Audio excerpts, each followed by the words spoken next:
Good morning. Blessed J Rock Ministries here, guys. Pull up a chair, grab you a cup of coffee. Today's daily devotion, the fruitless fig tree. Luke 13:6-9. He spake also this parable. A certain man had a fig tree planted in his vineyard, and he came and sought fruit thereon, and found none.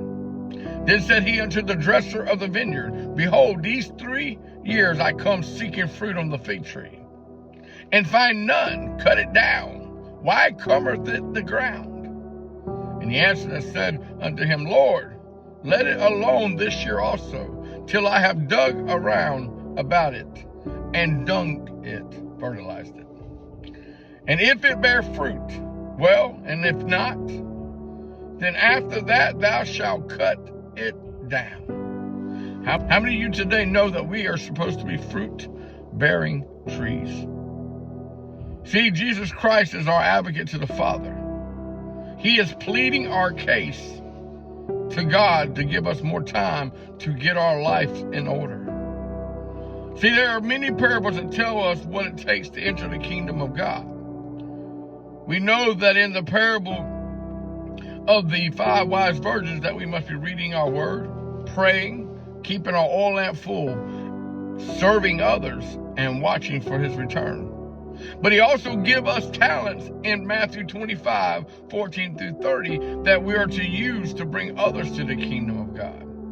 See, to produce fruit means to be doing the good things that God has called us to do.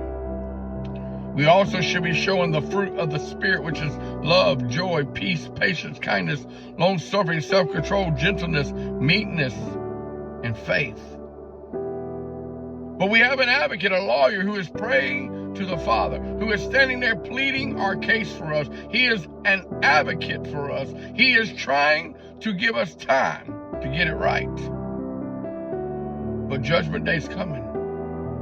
And those that refuse to let the fruit grow on their tree, they refuse to change from the world unto godliness, holiness, and righteousness, will face a judgment they don't want to face.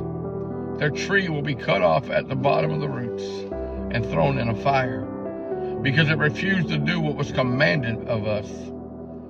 Today I ask you, is your fruit tree producing the fruit?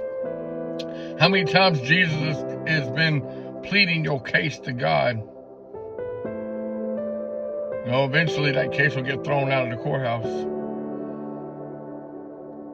And then it's too late. Don't be a fruitless fig tree. See, that fig tree was in that vineyard for 3 years and still had not produced fruit. The dresser of the vineyard says, just let me dig around it one more time. Let me fertilize it one more time. Let me try to make it produce fruit. That's what Jesus is doing for you today. He is trying to get you to let him fertilize you. He is trying to get you to let him build you up to do what God's called you to do so that you are pleasing unto God. Are you willing to accept him today? Are you willing to allow him to be number one in your life? Are you willing to allow him to take full control? Are you willing to give up all the things of the world to follow him and serve him and worship him? Today I ask you, how is your tree? Is it producing fruit? Don't be the fruitless fig tree. God bless you and you have a blessed day.